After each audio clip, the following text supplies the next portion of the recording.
Sometimes, a good old reminder of home is all a soldier needs to keep himself going, to keep up the good fight, and to escape from the constant horrors that may surround him. This picture, taken by Frank Powalny, showcases the seductive pose of Betty Grable, box office queen of 1943, and dream girl of American soldiers and citizens everywhere. It probably only took one look at a pinup girl like this to send an entire barracks into a frenzy, filled with lustful desires of a bunch of rowdy men tired of the fight and the enemy abroad.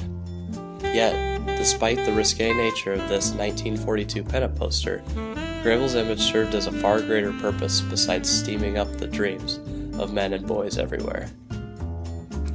Grable gave our men in arms abroad a little slice of home, a way to push past the atrocities and the brutalities on the battlefield of Europe and the Southeast Pacific.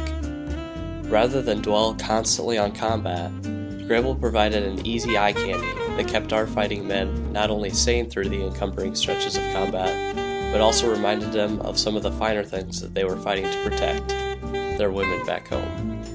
After shooting the shot with Powalny, Grable would move on to become one of the top 10 box office drawers, starting in 1942.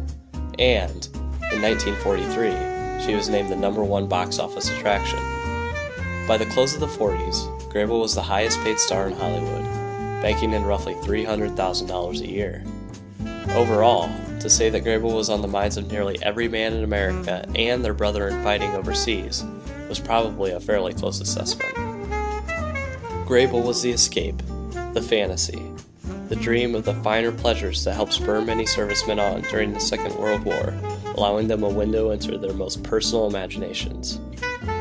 Posters and pin-ups of Grable would litter mess hall walls, barrack sites, and bathroom stalls, always giving the combat-hardened soldiers a wink and a smile, and enticing them with the finest fruits of America's homeland.